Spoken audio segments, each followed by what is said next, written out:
Bon, cette fois-ci, on se retrouve pour parler des chaussures de rando de chez Decathlon.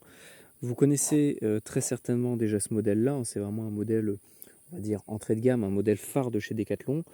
Je crois qu'on les a aux alentours des 70 euros. Peut-être que le prix a changé depuis, mais voilà, celle-là, ça fait quasiment 5 ans que je les ai. L'objectif d'aujourd'hui, ça va être de regarder ensemble quels sont les endroits qui sont cassés pour voir vraiment les défauts de ce modèle-là. Tout d'abord, on peut voir que les lacets ne sont plus les mêmes. Récemment, j'ai cassé ce lacet-là. Alors, je ne sais pas vraiment comment ça se fait, mais à force, je pense que c'est à force que ça frotte, le lacet, à l'endroit où il y a la partie métallique, ça m'a cramé littéralement le lacet, vraiment comme si j'avais pris un briquet et que je l'avais brûlé. Et donc, à force de tirer dessus, forcément, ça a cassé. Donc pensez à toujours avoir au moins une paire de lacets en plus. Ça peut vraiment servir. Et si jamais ça ne vous permet pas de réparer vos chaussures, vous pouvez au moins vous en servir pour autre chose. Le vrai défaut d'après moi de ces chaussures, et je pense que c'est même toutes les chaussures en général, mais bon, ce modèle-là a vraiment ce problème-là, c'est le fait que la semelle à l'avant se décolle. Alors qu'on sait très bien que sur des chaussures, c'est vraiment l'endroit qui va prendre le plus cher avec la semelle en dessous. Donc là, on voit que très clairement, alors moi je suis gaucher, donc c'est un peu plus à gauche que ça le fait, mais on voit aussi qu'à droite, la semelle commence un peu à s'arracher. Il faut savoir que la semelle autour, où que ce soit, va à un moment donné commencer à se décoller avec la chaleur, le fait de forcer dessus toute la journée, l'humidité, l'eau, etc. Moi, je m'en suis servi dans plein de milieux différents, dans la flotte, dans l'eau de mer. Je les laissais vraiment comme ça, je les lavais même pas. Je les ai peut-être cirés 2 fois, enfin cirés, graissés plutôt, parce que là on est sur du daim et je crois que là c'est peut-être du cuir, je suis pas sûr. Regardez sur la fiche technique des chaussures. En tout cas, voilà, on a une partie daim, une partie en plastique, et j'ai jamais eu à les nettoyer ni quoi que ce soit. Ça tient quand même relativement bien dans le temps, en mettant plein la gueule. Donc voilà. L'avant, le souci c'est que à force ça va se décoller. Dès que ça se décolle, qu'est-ce que ça fait? Vous vous agrippez facilement dessus. Et encore tout à l'heure, là, je m'étais agrippé dans un caillou. Et donc c'est souvent dès qu'on marche, dès qu'on fait ça, on va s'agripper soit sur le caillou, soit sur la racine. Bref, au bout d'un moment, ça va vraiment commencer à se décoller. Et vu que ça se décolle, ça s'agrippe plus facilement. Vu que ça s'agrippe plus facilement, ça se décolle encore plus. Bref, c'est vraiment un cercle vicieux. Vraiment, l'avant, vous allez vraiment beaucoup l'esquinter. Donc, ils l'ont bien renforcé. Il faut savoir que vraiment cette partie-là, au niveau de l'humidité, au niveau de la marche sous la pluie ou dans un milieu humide, c'est vraiment toute cette partie-là, toute la partie qui est un peu foncée là, qui sont renforcées, c'est vraiment cette partie-là qui vraiment prend l'eau en premier. Donc vraiment, c'est celle-là qu'il va falloir garder un maximum étanche. Au niveau de la couture, moi ça se décolle à ce niveau-là. Peut-être que c'est dû à un petit souci de pied que j'ai avec mon os de pouce qui dépasse un petit peu. Peut-être que c'est ça qui fait que ça a un peu plus forcé à cet endroit-là qu'ailleurs. Mais en tout cas, voilà, moi la couture commence à se barrer ici. Mais sinon, en soi, l'avant reste vraiment potable, même s'il y a vraiment ce souci de semelle qui se ramollit et qui se décolle avec le temps. Sur le côté, on est vraiment sur du plastoc, hein. On voit que là, il y a une espèce d'imitation daim, mais c'est vraiment du synthétique. À l'intérieur, on a de la simple mousse, mais ça rend quand même la chaussure vraiment très confortable. Là, c'est pareil, ça s'est décollé. Alors ça, c'est dû au fait que, lorsqu'on serre les pieds, alors c'est un peu compliqué de le faire comme ça, mais il y a des fois dans des mouvements où ça arrive, les petits crochets pour les lacets font que ça s'accroche dans le petit retour d'ici et ça l'arrache. Et toujours pareil, vu que ça dépasse, ça s'arrache plus facilement, etc., etc. Donc moi, elle est un peu éventrée à ce niveau-là, mais c'est pas non plus très très gênant, puisque c'est pas à ce niveau-là qu'on prend l'eau en premier, et ça me gêne pas forcément dans l'utilisation de tous les jours.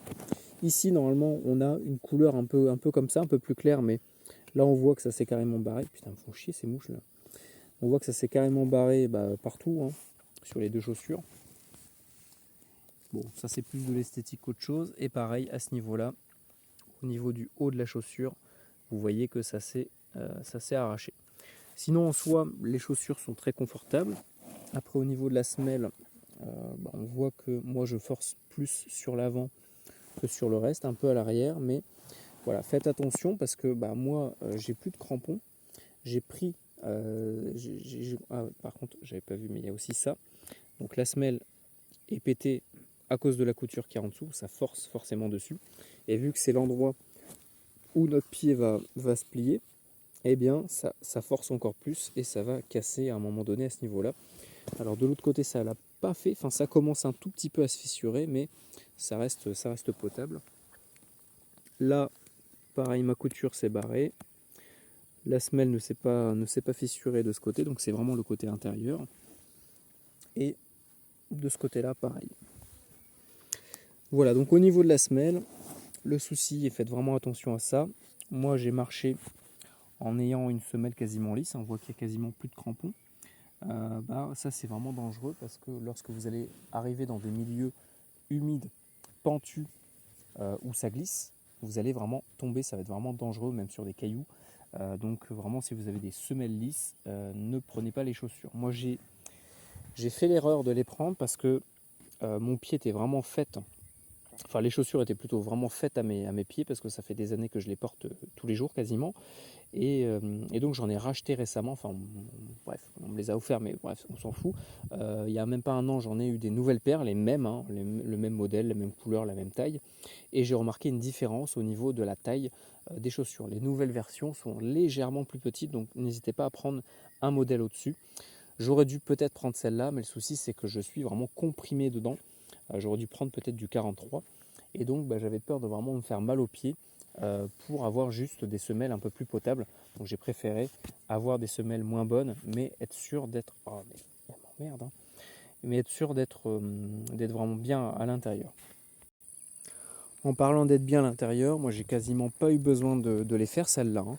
C'est des chaussures qu'on peut quasiment utiliser de manière un peu intensive sans avoir besoin à passer des mois à faire les chaussures, contrairement à des Rangers, des Doc Martens, etc., qui elles vraiment demandent beaucoup de les porter, de les graisser, de les entretenir. Celles-là, vous les mettez, vous les portez, vous marchez un petit peu avec. Au début, vous allez peut-être avoir quelques petites ampoules, mais c'est le temps que le cuir se fasse et que vos pieds s'habituent aux chaussures. Une fois que c'est fait, franchement, vous n'allez pas avoir des grosses ampoules et des grosses douleurs comme j'ai pu en avoir avec des Paraboots, des Doc Martens ou des Rangers, où là, vous allez vraiment vous fracasser le pied. Donc voilà ce que je peux vous dire sur ces chaussures. C'est des chaussures quand même assez intéressantes par rapport au prix, par rapport au fait que c'est des chaussures assez standards, on peut en trouver partout, c'est pas très cher. C'est quand même relativement solide, même si c'est toujours moins solide que les chaussures, par exemple 100% cuir. D'ailleurs, c'était Vic qui avait fait une vidéo sur les Rangers, qu'on va pouvoir peut-être garder 10, 20 ans, si on les entretient bien. Bon, celle-là, c'est plus du jetable, mais ça reste quand même relativement durable. Je vous dis, ça fait quasiment 5 ans que je les ai. Moi, je m'en sers donc pour la marche. J'ai bossé avec dans de la flotte, je fais même du skateboard avec. Pour le coup, on a un bon maintien de la cheville. C'est pas non plus trop, on va dire, trop rigide. On peut quand même bouger notre pied dedans, mais on est quand même maintenu au niveau de la cheville. Et j'ai jamais eu aucun souci par rapport à ça. J'ai jamais eu aucune foulure de cheville. Je viens de voir que là c'est un petit peu usé aussi, mais ça c'est surtout dû au lacet. Mais sinon au niveau intérieur, forcément ça se tasse un peu, ça s'use un tout petit peu à l'intérieur au niveau des semelles, mais c'est pas non plus gravissime, vraiment il n'y a pas de quoi s'inquiéter. Vraiment le gros souci ça va être la semelle devant, un peu sur les côtés et forcément en dessous, mais ça c'est pour toutes les chaussures, vu que vous allez marcher avec. Et faites attention à cette partie-là, ne vous accrochez pas trop dedans, donc mettez peut-être le pantalon par-dessus. Moi j'avais tendance à mettre des trilles avec des élastiques, et je pense que c'est ça qui a fait que j'arrivais à m'accrocher à l'intérieur, enfin dessus, avec l'autre chaussure. Voilà de ce que je peux vous dire moi sur ce modèle-là. C'est un modèle que j'aime bien parce qu'il est sympa, en plus il est unisexe, donc vous pouvez vraiment enfiler à votre copine, n'importe qui, un homme ou une femme ou un hélicoptère de combat. Voilà, ça passera tout aussi bien sur l'un ou sur l'autre. Voilà, on est sur des couleurs qui passent partout. Ça peut aussi se mettre avec des habits, pas de ville, mais voilà, moi vraiment je les porte quasiment tous les jours. Ça reste vraiment des chaussures passe-partout et vraiment sympa, même au niveau de l'esthétique. Voilà, bon, 10 minutes, je vais me calmer. Alors je viens de penser à ça parce qu'on est en plein soleil. Par contre, c'est des chaussures quand même assez chaudes, donc vous allez très vite transpirer à l'intérieur, mais ça reste vraiment acceptable, tolérable, contrairement à des chaussures en cuir comme des Rangers qui sont noires. Et là, ça va vraiment prendre le soleil et vous allez vraiment brûler à l'intérieur. Alors que là, on est plus sur du beige. Donc même en plein cagnard, on peut les porter sans trop de problèmes. Pensez juste à bien les aérer le soir, à changer de chaussettes régulièrement parce que sinon vous allez avoir des petites surprises. Voilà, voilà. Bon, bah écoutez, posez vos questions si vous en avez, vos suggestions, si vous connaissez par exemple des modèles plus intéressantes que celle-là. Ah oui, je viens de penser à ça aussi. Pour les gens qui ont des petits soucis de pied, moi j'ai par exemple l'os du pouce qui ressort un petit peu. C'est vraiment pas des chaussures qui seront gênantes à ce niveau-là, parce que tout simplement on n'a pas de couture qui dépasse ici, et donc vous n'allez pas avoir des grosses douleurs comme sur des chaussures avec des coutures qui passent comme ça. Donc vraiment si vous avez des soucis de pied, normalement ça devrait aller avec ce modèle-là. Moi c'est un modèle que j'apprécie, qui est vraiment très confortable, et vraiment j'ai jamais eu à me plaindre par rapport à ça. Voilà, voilà. Allez, bonne journée et puis à bientôt.